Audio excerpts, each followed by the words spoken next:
I take that to mean, and it seems to have application in my own life, that we can return to a condition of trust and of faith and confidence and a kind of childlike delight in the goodness of life and in the abundance that the gospel opens up to us. But it's not going to feel like it did the first time.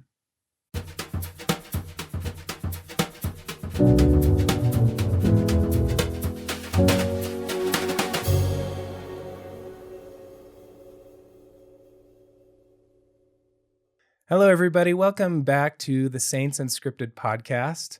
Today we have a very special guest. We have Terryl Givens on the podcast. Welcome, Terryl. Good to be here. Thanks for the invite. Absolutely. And thanks so much for being so generous and kind with all the knowledge and expertise that you have. I really wanted to invite Terryl on the podcast because one day I found myself reading his newest book. It's right here. It's All Things New, Rethinking Sin, Salvation, and Everything in Between. And it was written by Fiona and Terryl Givens. And Terryl, do you mind introducing yourself a little bit and let us know what we should know about you? Well, for many years, I was a professor of literature and religion and had an endowed chair in English at the University of Richmond, Virginia. I taught mostly 19th century studies. As of almost 2 years ago, I relocated to BYU, where I'm the Neil A. Maxwell Senior Research Fellow. So continuing my work mostly now, of course, in Latter-day Saint history and theology. Oh, thanks, Terryl. Thanks. So let's just go right in. I mentioned that I had read this book, and I also have his other works. We have the God Who Weeps here, and I have the Christ Who Heals as well. And I was just super excited when this came out, and it was such a blessing. And so maybe we can go right in because I felt like this book was kind of a different perspective than what I had started out with.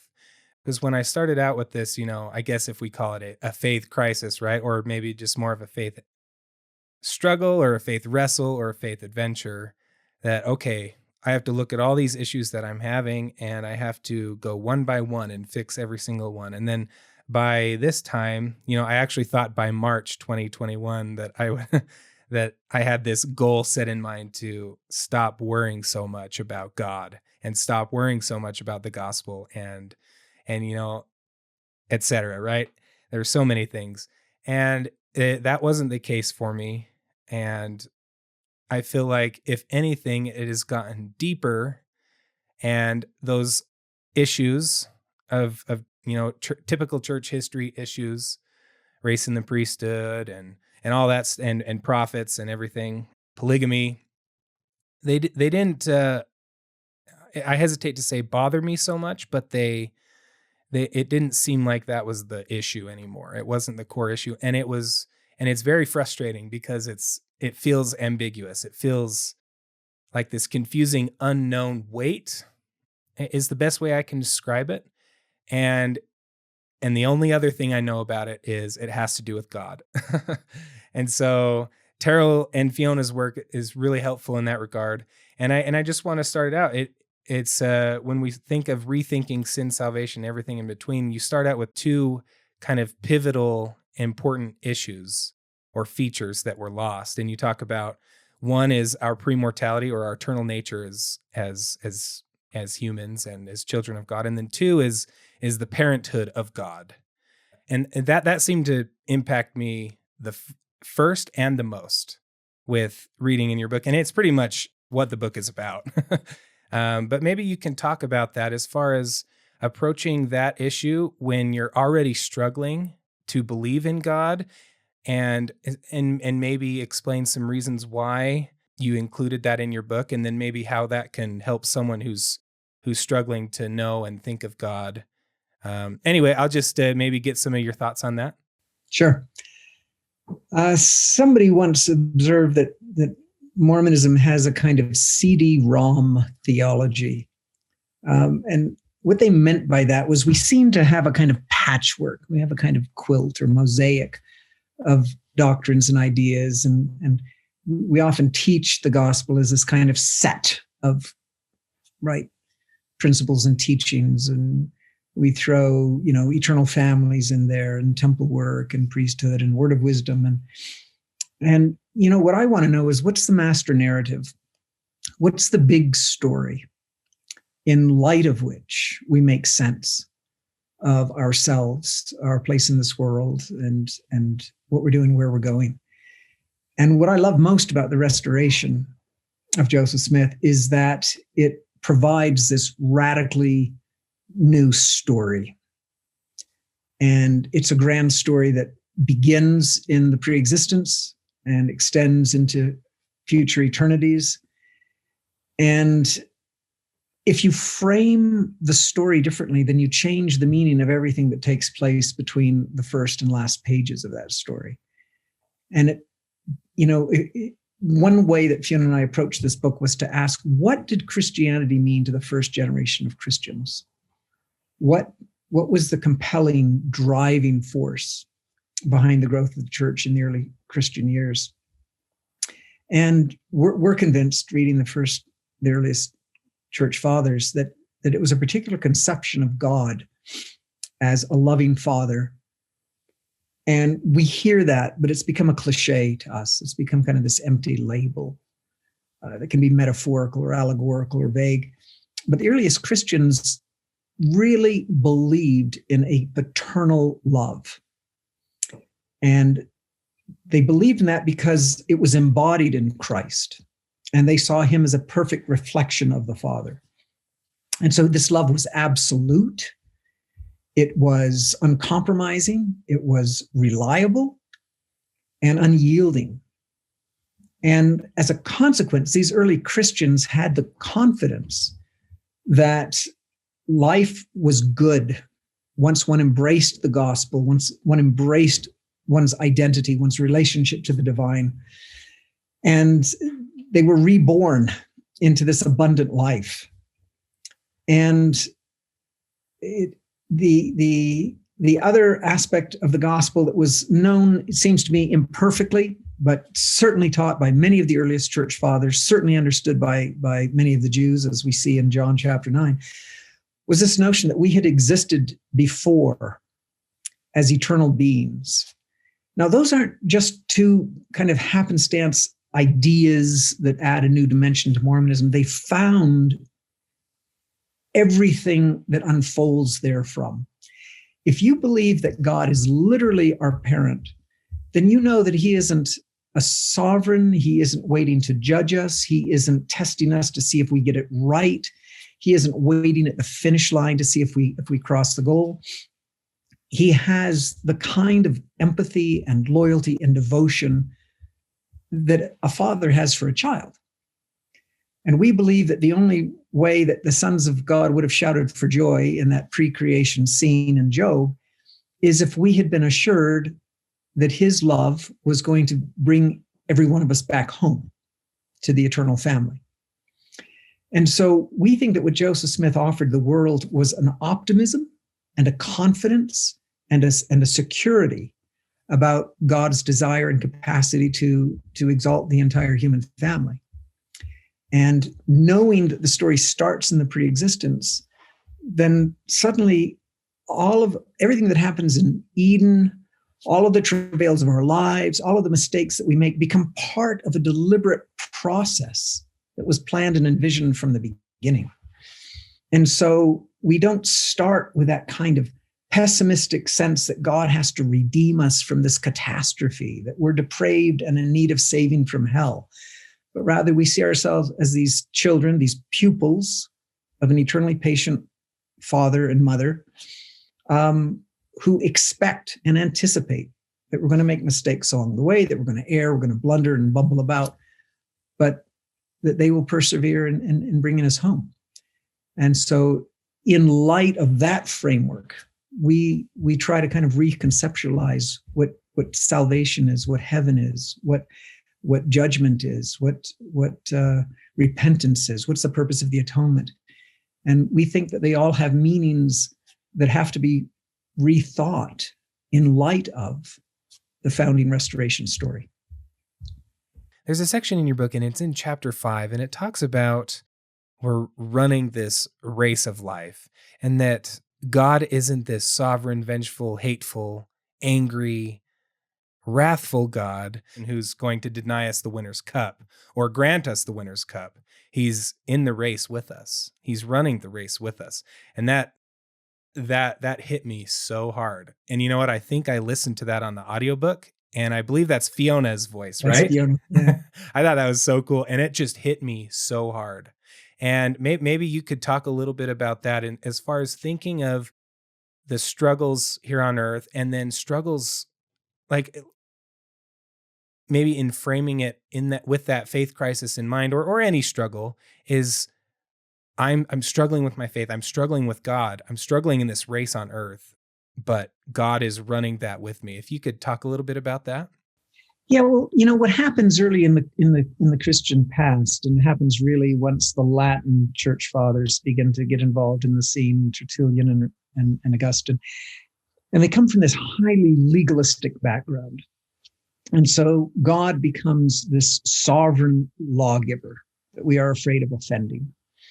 And Christ becomes our defender before the wrath of God. And the whole thing is framed in the language reminiscent of a courtroom trial. And we think that we inherit that language as Latter-day Saints. We inherit it because it's so much a part of Protestant thinking of the 16th and 17th centuries. And as a consequence, we always feel that we're under a magnifying glass, that we're always being appraised, that we're always being evaluated and judged. And we think that that's a pretty corrosive way to think about ourselves and our relationship to God. And, my wife has really made central in our thinking and in our writing that moment in the book of Moses when Enoch ascends to the presence of God and he sees that God is weeping. And there are a couple of things that are more important than I think we've realized about this scene. It's not just that God is capable of emotion. It's not just that we learn that God the Father does have a body part and passions, but it's that we learn that he's not sovereign. If things were going the way that he wanted everything to go, he wouldn't be weeping. So clearly he is suffering with us through our grief and pain. It's an empathic weeping. He tells Enoch specifically he's weeping because of the misery that he sees his children immersed in. And to my mind, that changes everything. That changes everything. God is no longer this judicial, frightening figure that we have to appease somehow, but he is somebody who literally is suffering vicariously with us.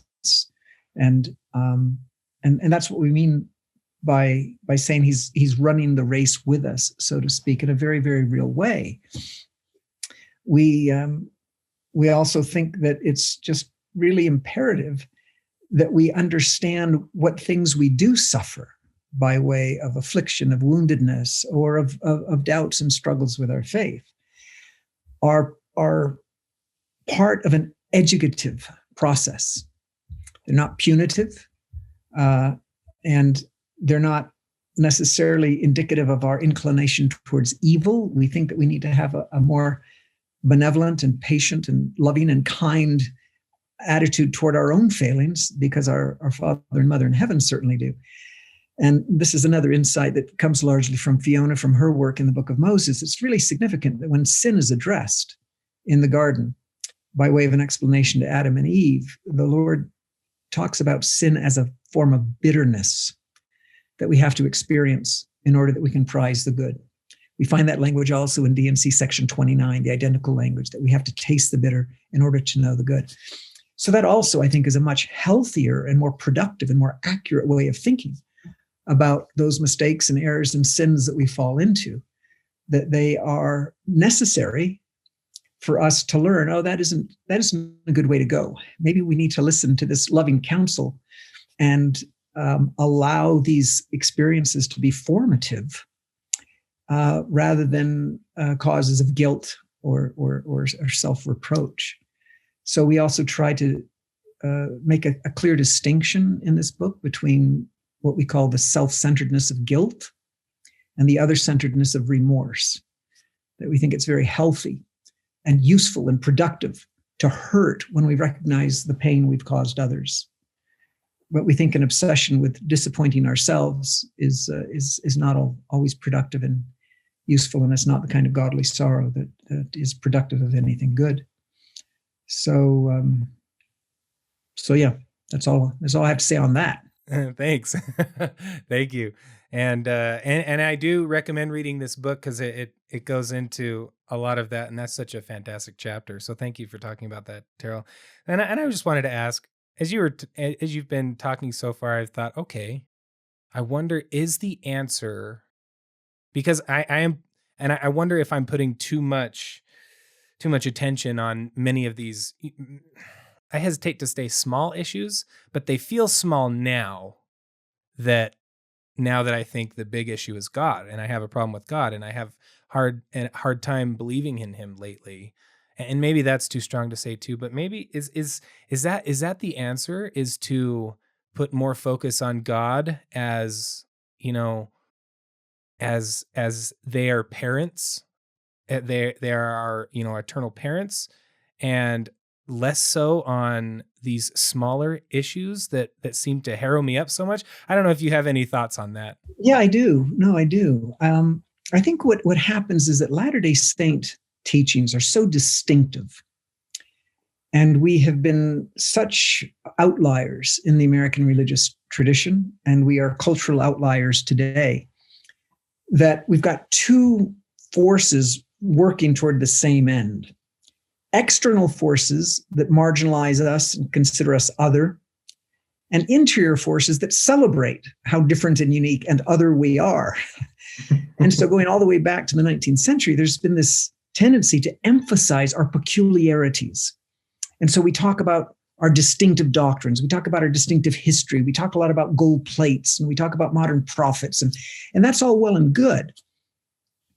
But I think it's important to remind ourselves that the institution is a vessel for a set of teachings and truths and principles that are meant to connect us back to the divine, back to our Heavenly Mother and Father, and to see the church as a resource and as an instrument that fosters and makes possible our experience of the divine. And if we think of the church in those terms, then it seems to me we worry less about the kinds of things that have been foregrounded. What was going on with the priesthood ban, what was going on with horses in the Book of Mormon, and what was going on. Not that those things don't all have their place, but if we have missed the point that Joseph Smith's teachings reveal to us a God who is more loving, more accessible, more determined to bring us all home than any other construction of God in religious history, then that seems to me that's where our focus is supposed to be. And the rest can fall into its relative significance or insignificance in light of that. But, it seems to me that this problem is evident in the kind of language we hear so often at fast and testimony meetings, right? So we get this kind of template where we're supposed to stand up and say, I know the Book of Mormon is true, and I know Joseph Smith was a prophet. Well, I espouse those beliefs too. But why aren't we hearing more? I had this experience of the divine. I had this experience of love coming from Heavenly Mother and Father. I had this experience of the reality of Christ's atonement. So it seems to me that our language doesn't often enough reveal what should be the focus and substance of our faith, which, as Joseph Smith said, is the fact that Jesus Christ really lived and died and rose again on our behalf.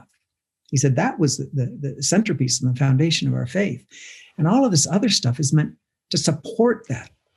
Modern scripture, modern revelation, the principle of personal revelation, modern prophets, temple, all of that is to reinforce that prime purpose, which is to reconnect us, to make us at one with God and Christ again, and with the rest of the human family.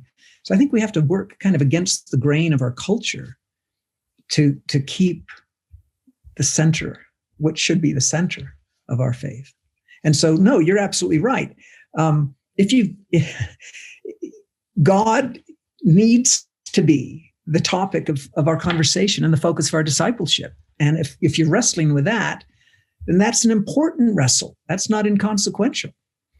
And I think that we have the resources in the restoration to establish a correct understanding that lends itself to greater faith, that lends itself to a moral and aesthetic and logical appeal that I think most theistic systems don't have. I particularly love the King Follett Discourse. I think it gives us the most reasonable and appealing conception of God. I would find a hard time believing in the God of classical theism. Just kind of, there just always was this giant Santa Claus in the sky that just happened to love us and be like us. I find it much more plausible to believe that this spirit matter is eternal, that we're progressive beings.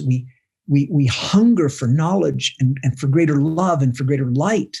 And God has gone before us and learned that path. And he is trying to bring us along in his wake. I mean, that's beautiful. And, it reminds me of Richard Dawkins, the most famous atheist of our day, who once said on NPR, I could believe in God if he were just a super evolved, a super developed human being. And of course, that comes much closer to the conception we have, which, just looking at human history, at the progress we've made, not just technologically, but morally, right? We still have a ways to go, right? But we have come to appreciate largely, right, the sanctity of life. We understand that, at least in principle, that all people are equal. We understand in principle that we're responsible for our neighbors.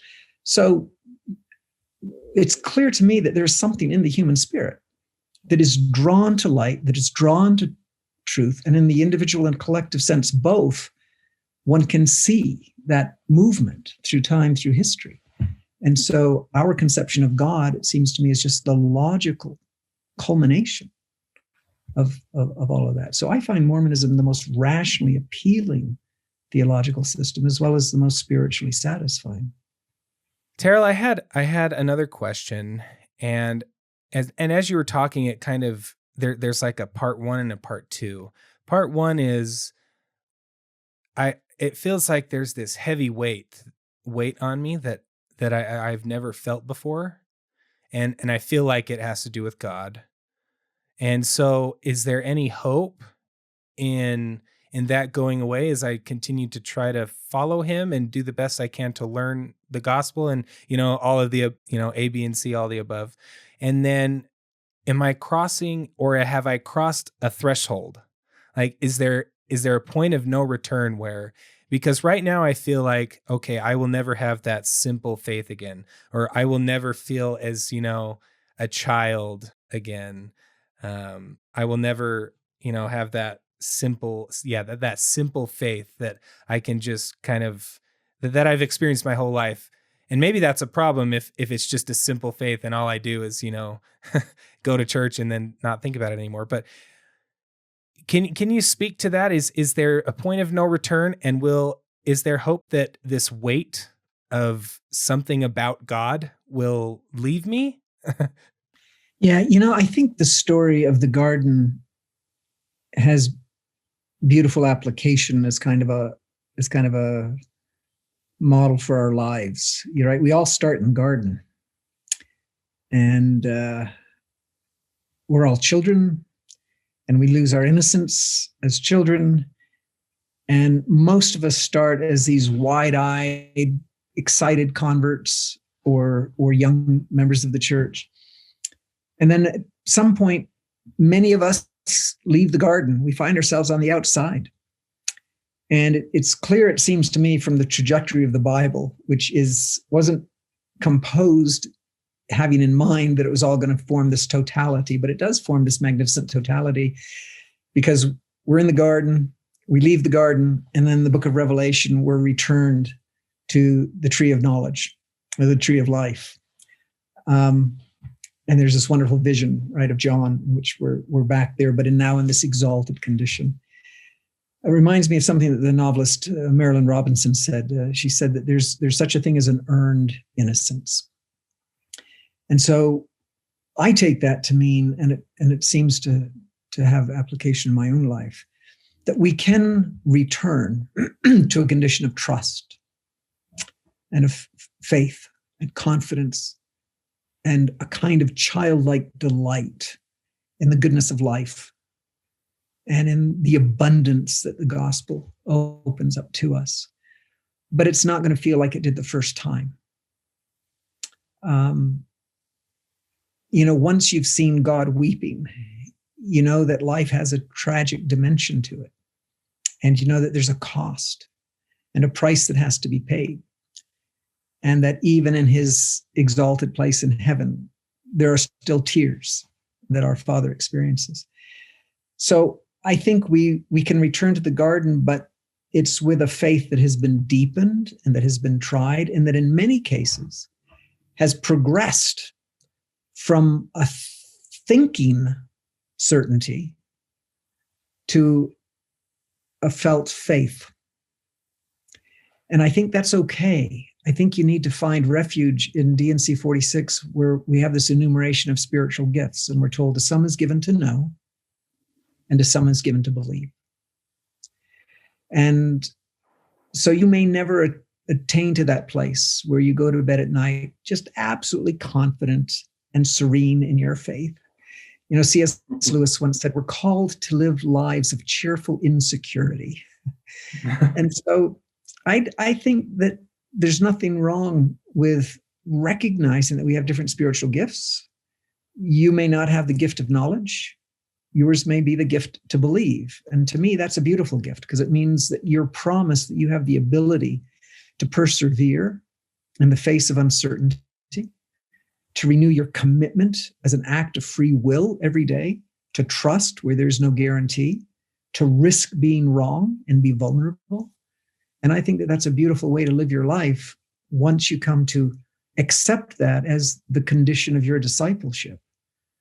And I think there's nothing more beautiful than somebody standing up at the pulpit on a fast Sunday and saying, I hope the gospel is true.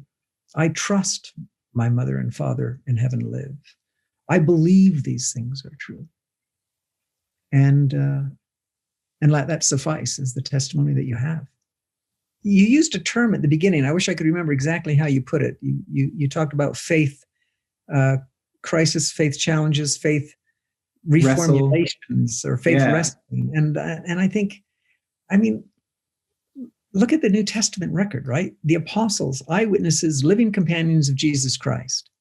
And they go up and down, back and forth, wrestling and trying to figure out who was this figure who walked among us. So, I'm glad I'm not a cow that grazes in the field contentedly. I'm glad that I'm tormented continually by uncertainties and irresolved questions, because that's what propels me to look, to search, to seek, to strive. And I think that's what we're made for. And so reconcile yourself to that striving, hungry, thirsty, yearning self that you're discovering.